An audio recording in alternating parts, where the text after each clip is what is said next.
उसमें भी गुड़ देखो, पर गुड़ देखने की आंख होगी तभी ना। और जिसकी गुड़ देखने की आंख फूट चुकी है, उसे मट्ठे में मक्खन का गोलक पड़ा नहीं दिखेगा, उसको मट्ठा खट्टा दिखेगा। आहा,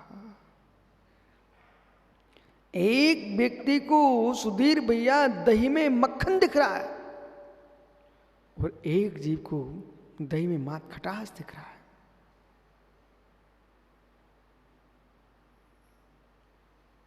ये हो सकता है कि नहीं हो सकता?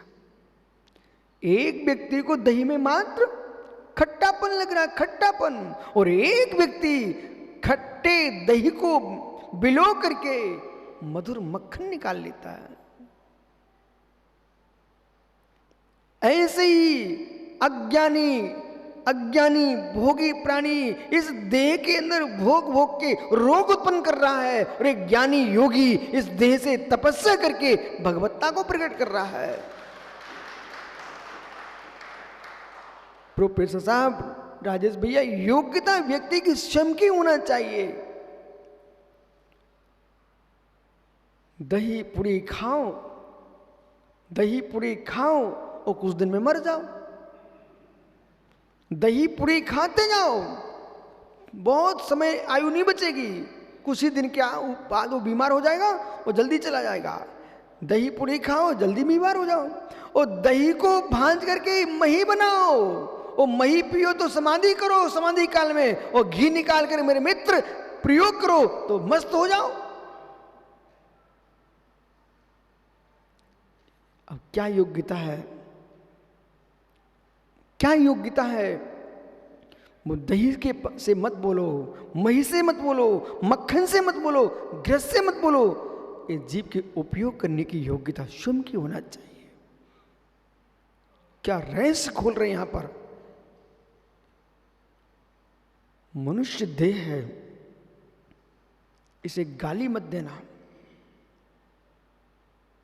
दादा गोपाल दास जी, ऐसे बैरागियों से बहुत बच के रहना आप, जो यूं बोलते हैं ये देह दुष्ट है,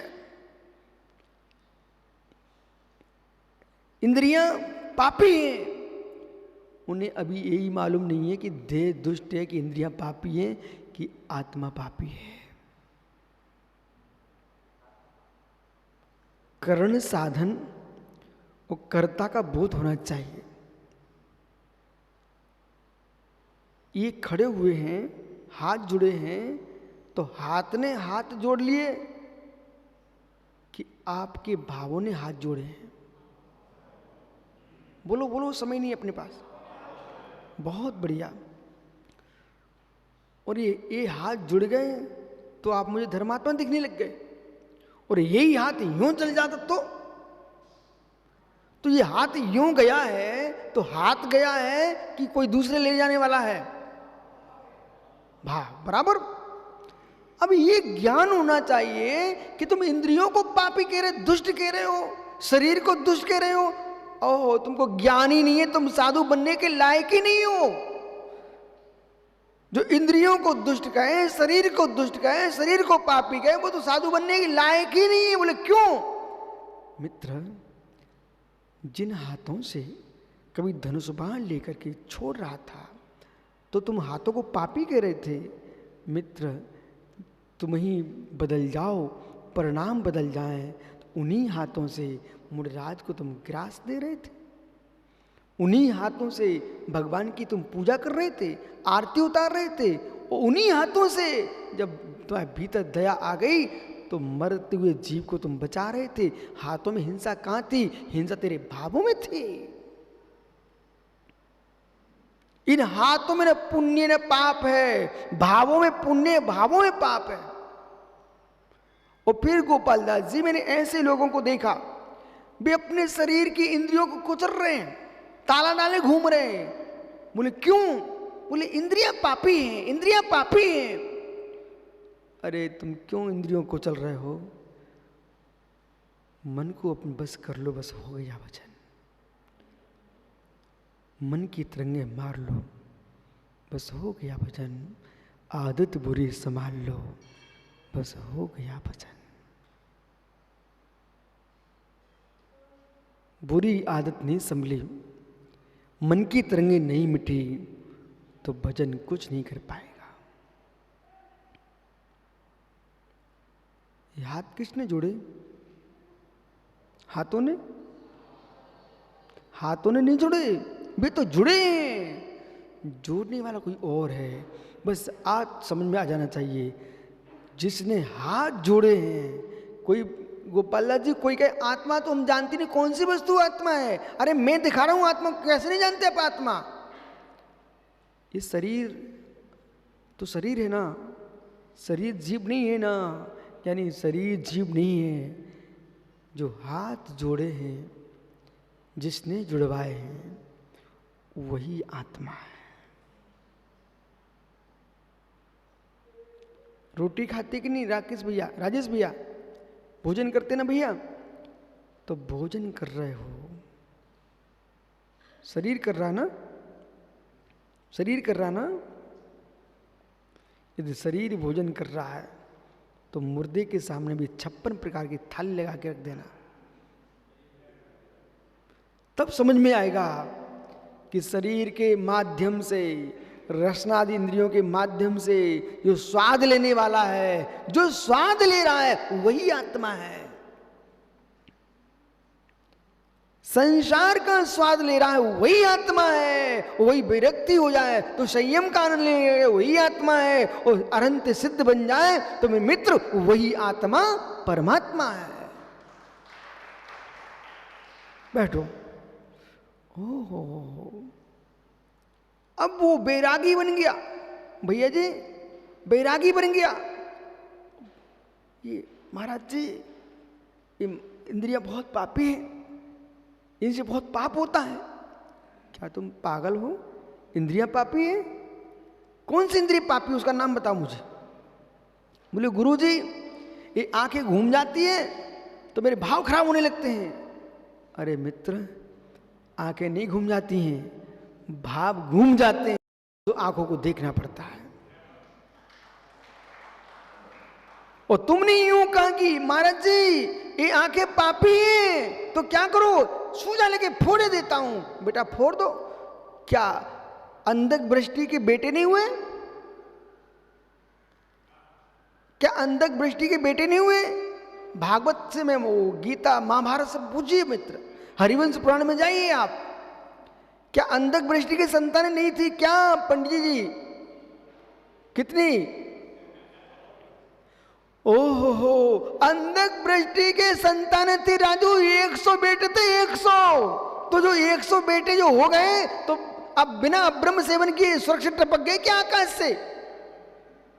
यदि कोई ये सोचे कि आंखें फोड़ दूंगा तो पाप नहीं करूंगा, अरे अंधों के भी संतानें होती हैं, अंधे भी नारियों के पीछे घूमते हैं। इसलिए अंधे होने से ब्रह्मचर्य नहीं बनता है, अंधे होने से संयम नहीं पलता है। संयम पालने के लिए मेरे मित्र मन को बस करना पड़ेगा, आंखें फोड़ने से संयम नहीं पलता।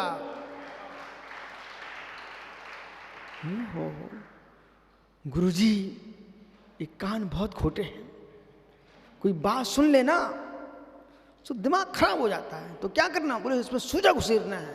अरे पागल, इन कानों को फोड़ने की बात कर रहा है, तू भगवान का नाम किससे सुनेगा?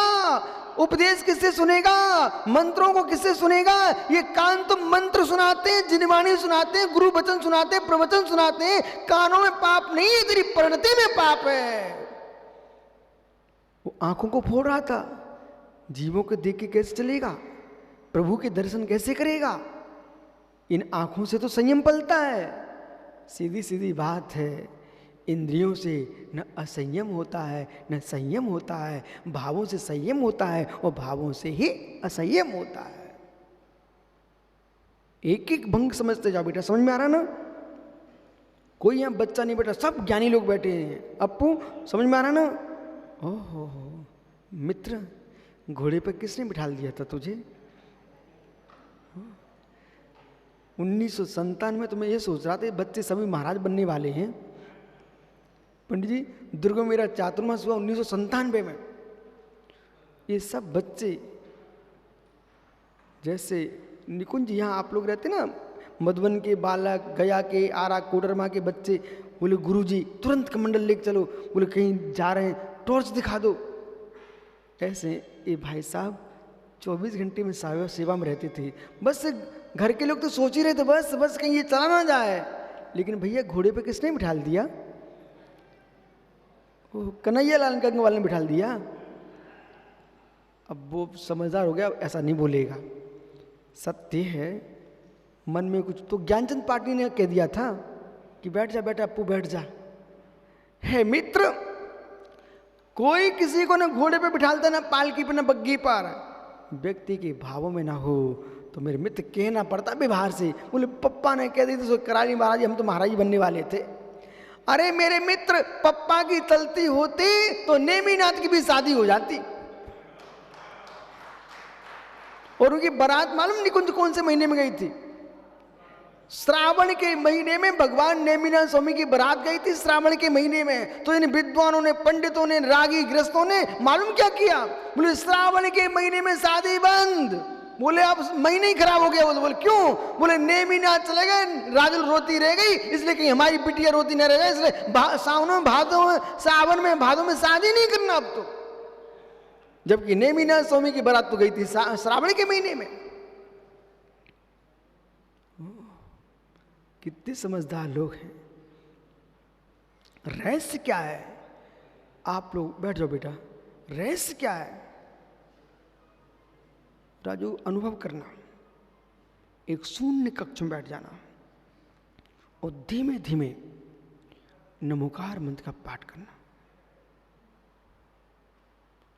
आपके अंदर की अशुभ तरंगें नष्ट हो जाएंगी, भावों में निर्मलता आएगी। किंचित मन में विकार आ रहे हो, खोटे भाव आ रहे हो, तो 27 श्वासोच्छ्वास से नमोकार मंत्र पढ़ना शुरू कर देना चाहिए। तत्क्षण तुम्हारे परिणाम बदलेंगे। जैसे कि घर में माँ क्या करती है, माना कि भोजन तो माँ ने बहुत अच्छे बनाया और धोखे से नमक अधिक पड़ गया, तो पूरी दाल खाली हो गई ना, कड़वी दिख रही है आपको। तो माँ चतुर है, वो फिर से उसने उसको रख दिया कहाँ पर? चूल्हे पर, और धीरे से उसके अंदर 1 लोटा पानी छोड़ दिया। तो माँ क्या होगा इससे? पानी बढ़ते ही वो खारापन मिटा ना। कितने रहस्य आपके घर में तो सारी विद्याएं हैं, जरा सा पानी भरा तो खारापन मिट गया।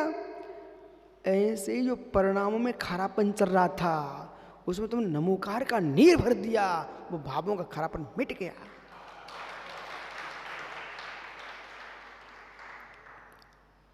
पर उसकी पढ़ने की जो पद्धति है ना, नमोरिंताणु, ये नहीं है, ये बिल्कुल नहीं है।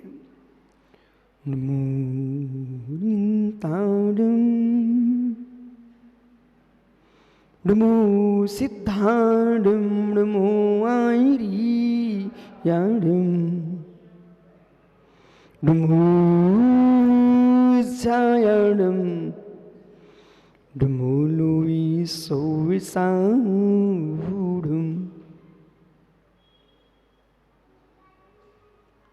ये प्राकृतिक की गाथा है, ये गाथा सूत्र है। आचार्य पुष्पदंत भूतपली स्वामी ने अपने श्री षट्खंडागम ग्रंथ का मंगलाचरण किया है, तो नमोकार मन से किया है। अब भाषा का प्रभाव, आटा तो आटा रहता है, जैसा मसाला भरो स्वाद वैसा। इसी प्रकार से शब्द शब्द रहते हैं। शब्द जो है ना मृतक हैं, जब तक पद न बनाए तब तक मृत हैं।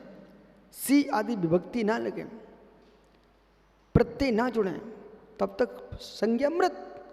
लिंग संज्ञा बनाने के लिए उसमें सी आदि का प्रयोग करते हैं, नहीं तो शब्द मृतक होते हैं। अब लिंग आदि से युक्त भी हैं, फिर भी मृतक शब्द कैसे? अब भावों की दृष्टि से मृतक शब्द सुनिए। प्रवचन चल रहा है, घर छोड़ करके लोग प्रवचन सुनने आते हैं। आखिर में प्रवक्ता शब्दों का ही तो प्रयोग कर रहा है, वाक्य का ही तो प्रयोग कर रहा है। बेवचन तो आप घर में अपनी माँ को बुलाने के लिए भी करते हो, बेटे को बुलाने के लिए भी करते हो, मित्र को बुलाने के लिए करते हो, और घर के द्वार पर बैठे कुत्ते को बुलाने के लिए भी करते हो। आपका समय हो गया, कल फिर आओगे क्या? यदि पर्याय तो पुनः चर्चा करूंगा। ज्ञानी क्या? ज्ञानी जीवन में तपस्या करने के पूर्व जैसे कोई मंत्रवादी मंत्र को सीखता है तो विद्या को सीख लिए उस विद्या को बस करने के लिए भी मंत्र सीखता है, और वैज्ञानिक कोई यंत्र बनाता है उस यंत्र को बस करने का भी यंत्र बनाता है। जैसे कि राजू के घर में टीवी रखी हुई है, तो टीवी दूर रखी हुई है, हाथ में क्या रहता है? हाँ, कितने ज्ञानी हो गए आजकल। रिमोट। अप्पू, आपके रायपुर में पंचगणक था, वहां पर विमान उड़ रहा था। अब वो सुब्रत साहब विमान उड़ कैसे रहा था? उड़ाने वाला नीचे था और विमान ऊपर उड़ रहा था। मालूम है आपको? पुष्पवृष्टि हो रही थी। मैंने कहा ये उड़ रहा है, फिर नीचे तक भाई हमने थोड़ा देखा ये है क्या। एक लड़का खड़ा हुआ था छत पर, उसने ऐसे हाथ में पकड़ लिया, उतार लिया, वो हाथ में रिमोट लिए हुए था। बस ज्ञानी जैसे यंत्र को चलाने के लिए रिमोट होना चाहिए, ऐसे ही तपस्या करने के लिए भी रिमोट होना चाहिए। बिगड़ जाए तो सुधारने की भी प्रक्रिया होना चाहिए। ऐसे ही मेरे मित्र साधना विमान यदि है, साधना विमान है, तो प्रायश्चित उसका सुधारने का मैकेनिक है, और आराधना जो है उसके लिए चलाने वाला चालक का परिणाम है। इसलिए चलाने वाला भी समझदार होना चाहिए। यदि कितनी तुम विद्या सीख लो, रिमोट कंट्रोल नहीं है और मंत्र के ऊपर मंत्र नहीं है, तो मंत्र के तुम उल्टे हो जाओगे। ऐसी साधना करते समय और साधना में कोई विघ्न आ गया और प्रायश्चित नहीं है तो तुम उल्टे हो जाओगे। इसलिए आगम में अंतरंग तपों में एक पहला तप है, उसका नाम प्रायश्चित है। अपन इसके बारे में कल चर्चा करते यदि पर्याय तो समझ में आया? बैठ जाओ। आत्मा स्वभावम परिभाव भिन्नम, आत्मा स्वभावम परिभाव। आत्मा का स्वभाव प्रभाव अत्यंत भिन्न गुणवावीर स्वामी की।